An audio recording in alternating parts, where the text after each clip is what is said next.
Rieccoci, seconda parte del Sindaco risponde, ospite nei nostri studi il sindaco di Padova Sergio Giordani. Nella prima parte abbiamo affrontato il tema caldo legato al futuro della caserma Prandina, adesso come anticipato invece parliamo di turismo, che è un tema altrettanto importante per la città perché insomma la città da alcuni punti di vista sta entrando in un'altra dimensione dal punto di vista turistico, ma facciamo così sindaco, le mostriamo il servizio e poi come di consueto ne discutiamo insieme. Andiamo col servizio. Padova verso quota 2 milioni. Tanti sono i turisti annuali che la città conta di raggiungere entro i prossimi anni, numeri in continua crescita e che confermano la vocazione sempre più turistica della città del Santo. A trainare è sicuramente il riconoscimento UNESCO dei cicli pittorici del Trecento, ottenuto nel 2021, a cui si aggiunge anche l'Orto Botanico, il più antico al mondo, ancora nella sua collocazione originaria e patrimonio mondiale dal 1997.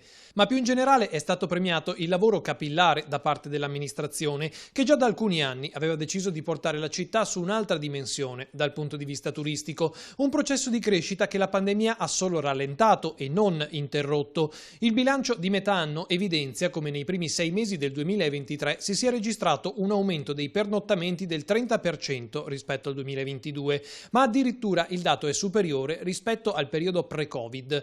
Nei primi 6 mesi del 2019 i pernottamenti erano stati 520.000, quest'anno 575.000. Parallelamente è cresciuto anche il tasso di occupazione delle camere degli hotel, salito dal 60 al 70%, ma c'è di più, i turisti che arrivano a Padova in media ci rimangono di più rispetto a prima. Se negli anni scorsi trascorrevano in città una notte, ora pernottano per 2 notti e gli albergatori contano di crescere ancora. Le mete più gettonate rimangono la Cappella degli Scrovegni e Palazzo della Ragione. La prima, soprattutto, è esaurita quasi tutti i giorni e anzi molti turisti rimangono a bocca asciutta. Piccola nota dolente, la gestione degli alloggi extra alberghieri. L'emergenza abitativa è comune un po' a tutte le città. Padova non fa eccezione e anzi è costretta a farci ancora di più i conti a causa dell'alto numero di studenti universitari fuori sede. Molti proprietari di appartamenti in centro preferiscono infatti trasferirsi in periferia e mettere a reddito il loro alloggio, affidandolo soprattutto ai turisti, visto che è molto più redditizio, a scapito però proprio degli studenti. Una questione che una città sempre più attrattiva dal punto di vista turistico dovrà per forza cominciare ad affrontare. Sindaco, l'assessore alla cultura Colasio ha detto entro fine legislatura arriveremo a 2 milioni di turisti all'anno. Ce la farete? Sì, forse li superiamo. Sta incrementando veramente in maniera importante. Lo dico con gioia. Prima, ogni volta vado in ufficio, vedo le guide con le bandierine, quei gruppi, molti stranieri, altre regioni. Devo dire con orgoglio, siamo stati bravi come amministrazione, come Andrea Colasio, perché è una città bellissima, lo dico sempre, l'ho sempre detto, una città importante.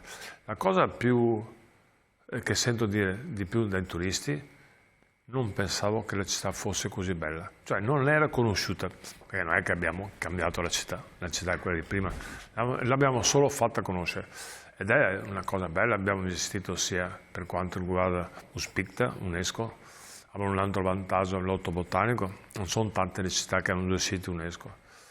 Abbiamo investito anche in comunicazione sulle varie emittenze nazionali per far sì che la gente conosca questa città. E abbiamo avuto degli frutti.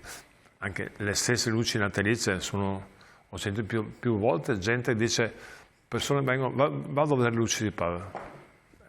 Bella. Diciamo anche che quando avete per la prima volta introdotto il videomapping ha avuto veramente rilevanza internazionale, perché ne parlavano davvero tutti. Ha avuto un successo che la gente viene da altre città per il videomapping, le luci dei giardini di fronte alla Cappella degli Scrovegni, veramente è bella.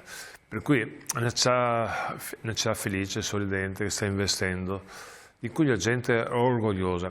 Io mi ricordo ancora quando sono stato a Roma, il sabato che siamo stati nominati capitale UNESCO, e quando sono tornato la domenica c'era gente felice. Io facevo un giro in bici, mi ricordo ancora in centro, c'era gente che abbassava il finestrino come avessimo vinto i mondiali, è emozionante. Abbiamo tante cose, non sono solo... Però sindaco, la Cappella degli Scrovegni non si può aumentare la capienza, perché è sempre piena, è sempre piena. Non si può. in base sovrintendenza da indicazioni, perché teme che si rovini, per cui purtroppo c'è poco da fare. Stiamo aumentando un pochettino, ma è sempre soldato, sempre piena. Ovviamente è un patrimonio incredibile, ma montante, dal battistero appena sistemato, restaurato, piuttosto Palazzo della Ragione, che stiamo concedendo sempre meno per eventi, perché essendo patrimonio UNESCO bisogna limitare gli eventi, per cui certe persone si arrabbiano, però non possiamo esagerare. Però abbiamo una città bella, qui Porci, bella, perché è bella non solo sotto l'aspetto storico, ma anche sotto l'aspetto culturale, sotto l'aspetto enogastronomico, perché riceviamo il merito anche di chi fa ristorazione dei bar, delle piazze, perché quando vengono a Padova non c'è solo l'aspetto vado a vedere, capisco bene, ma si fermano, mangiano bene, i ristoratori sono bravi, sono accoglienti. Diciamo che abbiamo aumentato anche non per merito, quando c'è stato il Covid, le piazze sono state ravvivate perché sono stati fatto i plateatici, una città bella e luminosa. Io sono innamorato di questa città, insomma, si sa. Vabbè, anche un po' di parte lei, sindaco. Molto di parte. Però, senta, si è notato anche, insomma, i dati che abbiamo e che confermate anche voi, è che la gente pernotta di più a Padova. Cioè, prima Padova era una città in cui si faceva mediamente un weekend, 2 giorni, adesso forse si arriva anche a 3. Quasi. Noi abbiamo dei dati importanti che sono certificati. Acquistiamo da compagnie telefoniche i passaggi e le celle, perché sono certificati. Ovviamente non sappiamo chi sono, per ovvia privacy, però sappiamo con esattezza quanti entrano, quanti escono, e tutte le cose le sappiamo, come tutte le città. Ormai l'informatica ha cambiato le prospettive. Certo, tutti questi turisti hanno creato anche inversamente dei problemi. Uno, gli studenti nella nostra università hanno superato i 70.000 quest'anno. Mi pare che siamo forse 71.000, vero? Credo una cosa del genere. 71.000 studenti. È una città come Vicenza, come proprio. Una città nella città. Una città nella città. 40.000 medie superiori che arrivano da fuori Padova. Abbiamo persone importanti che danno economia, luce, cultura, sono giovani, una cosa eccezionale.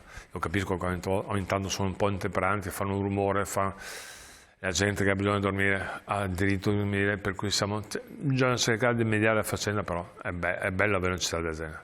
Però c'è il problema degli alloggi. E B&B, molti hanno capito che affittando a B&B guadagnano di più che non affittandola allo studente, ovviamente. Superiore, in più non c'è il problema del ritorno del classico affitto. Noi stiamo anche ragionando con questa Bus Italia per fare un abbonamento particolare per gli studenti, in modo tale che gli studenti possano andare limitatamente, 70-80 euro, possono utilizzare l'università per andare nei paesi con termini. Per cui prendere un alloggio in affitto fuori Padova magari. A me piacerebbe essere tutti a Padova, però fisicamente facciamo. Ma avete degli strumenti magari per limitare il numero di alloggi che vanno messi in affitto? Però molti ci stanno pensando, perché anche il ministro Santanchè, tra l'altro, notizia di questi giorni. C'è un problema che sabato e domenica la città si vota in maniera esagerata. A Venezia, esempio tipico. L'importante è che i B&B siano certificati in maniera seria e non siano fatti abusi. Ci stiamo pensando tutti quanti si pongono questo problema. Dopo c'è stato il 110, ha un po' sconvolto il tutto, però di base superiamo i 2 milioni, che ragazzi è decisamente importante. Basta passare per Padova e si vede Padova come è cambiata in questi anni. Lo dico con orgoglio perché ho un gruppo di assessori bravi, di consiglieri bravi, tutti stanno remando in stessa direzione, da istituzione non c'è mai una lite. Su questo lei, sindaco, ha sempre puntato molto fin dal giorno del suo insediamento. No, io penso che quando si litiga, perché ognuno alza la bandiera, è merito mio. Qua il merito è collettivo di tutti quanti, non c'è uno, e qui ognuno ha il suo pezzetto. La città è un puzzle, ognuno deve mettere la sua testa, l'università, la curia, ognuno ha il suo pezzo, perché se litighi non funziona. Adesso abbiamo problemi di emergenza migranti, se non stiamo superando bene, perché c'è collaborazione perfetta, niente da dire, non c'è nessuna emergenza, vengono accolti, è giusto che sia fatto così, tutelati, non c'è nessun hub, non c'è niente di niente, per cui su questo il problema però, Sindaco, è che i posti sono oggettivamente in esaurimento, quasi esauriti, più di 1900 persone nel territorio. 2000, però stiamo reggendo, perché la Curia ha dato la mano, ognuno dà il suo apporto. Abbiamo delle cooperative che lavorano bene, l'esempio è chiaro, quando dicono io fino a 50 persone le tengo perché riesco a insegnare l'italiano, riesco a insegnare un lavoro, insegno le regole, così posso inserirsi nella società molto velocemente. Il cosiddetto SAI, sistema di accoglienza integrata, costa niente al comune e dà dei vantaggi enormi. Io voglio ricordare ancora, lo so che non è facile, noi abbiamo una mancanza di lavoratori e lavoratrici che è impressionante, basta guardare sui negozi, sulle imprese, in agricoltura, manca personale. Il problema è che non le incrociamo però le domande con le richieste. Certo, bisogna incrociare, è base, lo so che è difficile, per dirlo come dico io è facile, però abbiamo bisogno di manodopera a tutti i costi. E non parlo solo di lavori che gli italiani vogliono più fare, perché sono anche persone laureate che hanno una certa disponibilità sotto l'aspetto culturale, per cui io non credo, francamente, al centro di rimpatrio,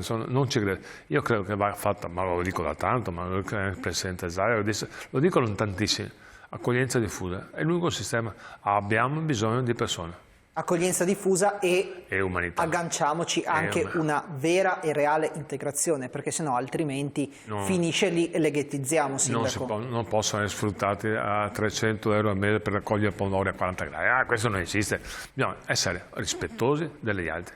Sono maggior parte, visto quando sono arrivati a noi in palestra, tutti i ragazzi giovani. Poi erano 32, 11 sono scappati, o 2 giorni scappati, non è vero scappati, perché sono liberi. Sono andati in Nord Europa perché hanno più occasioni di lavoro. Abbiamo bisogno di lavoratori, bisogna utilizzarli, bisogna insegnare l'italiano, bisogna insegnare le regole, bisogna insegnare il lavoro. Abbiamo bisogno di persone. Noi siamo di natalità, tra 200 anni, le previsioni, da 200 anni, non sono più italiani.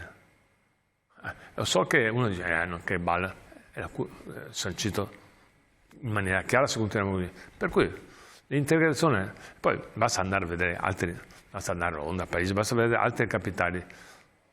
La gente deve smettere di avere paura al colore della pelle, non funziona più. Bisogna integrarli. E se è un sistema, facendoli lavorare, dando responsabilità e rispettando le persone. Mi piacerebbe che la sua città, Sindaco, diventasse un modello da questo punto di vista, perché Padova, anche sul fronte del volontariato, ha molto da dire, però si potrebbe diventare un modello anche in questo. Lo dico con orgoglio, è già un modello. Non c'è emergenza, non c'è l'emergenza qui, non c'è l'emergenza, non c'è nessun problema, vengono accolti, abbiamo più di 2000 persone, la gente è preoccupata, c'è qualcosa che... No. Però non ha paura che questi problemi magari si creeranno se le persone aumenteranno di numero, quando magari non saprete dove metterle, quando forse all'aeroporto Allegri qualcuno in più ci entrerà. Al momento ci saranno quasi 50 persone, ci arriveranno 25 minori. Pochissimo, c'è poco. Però anche l'altro giorno, perfetto, non c'è nessun problema. Era fatto un centro di accoglienza nel Veneto, non so dove sarà, non è mia competenza, non sarà a Padova. Perché dice che non sarà a Padova? Ha chiesto lei che non sia a Padova? Sì, perché non ci credo, sono ancora con il prefetto, non credo a questo qua. Io credo a piccoli nuclei. Per cui 50, 40, 50 persone organizzate che lavorano cooperative serie, in cui fanno istruzioni, insegnano italiano, portano a fare lavoro. Non c'è, l'unica dignità è dare lavoro. Assistenzialismo no. Dare lavoro. Lavoro vuol dire integrazione, vuol dire che poi mandano i soldi a casa, vuol dire che forse arrivano le mogli, i figli. Ragazzi, bisogna abituarsi, è un altro mondo, è inutile pensare in un'altra maniera, è un altro mondo. Fare centri, i rimpatri non funzionano, perché? Come fai a portare a casa un altro Stato? Costa un sacco di soldi attualmente. Ma dove lo portiamo? Lo portiamo dove? Uno in Libia? Non è mio. Egiziano. Chi ha detto che nazione è? Non hanno i documenti. Perché non hanno documenti, ovviamente. Però non è vero che rimpatriamo nessuno. Penso che nessuno, per cui hai voglia di rimpatriare. Nessuno li vuole perché dicono non è mio. Poi sono governi. Vediamo cosa sta succedendo in Tunisia, in Libia, cioè, già c'è anche grande instabilità. Insomma, accoglienza nel territorio. Diffusa, con intelligenza, senza... È chiaro, non possiamo per far entrare tutti, non sono di quel genere, però accoglienza con umanità, accoglienza facendoli lavorare, non sfruttandoli, dando dignità. L'unica dignità che c'è è darmi del lavoro, che non portano via il posto agli altri. Tanto gli italiani certi lavori non vogliono più fare, è chiaro. Capisco, non c'è niente da dire, per cui cerchiamo di combinare bene le cose. È difficile, non è facile, più fare slogan, dire non li vogliamo, non entra nessuno. Addirittura qualcuno di dire, ma tu stai aiutando il governo, non devi aiutare il governo. Io aiuto il governo, io primo ho un aspetto umanitario, secondo aiuto il governo perché è mio dovere di cittadino e di sindaco. Io rispetto le istituzioni, non c'è niente da fare. Sindaco, un'altra breve pausa, poi c'è una piccola nota dolente di cui parlare, che non dipende ovviamente da voi, ma è un problema cronico purtroppo di una parte del nostro paese, però ci prendiamo qualche minuto e poi al rientro dalla pubblicità ne parliamo. A tra poco.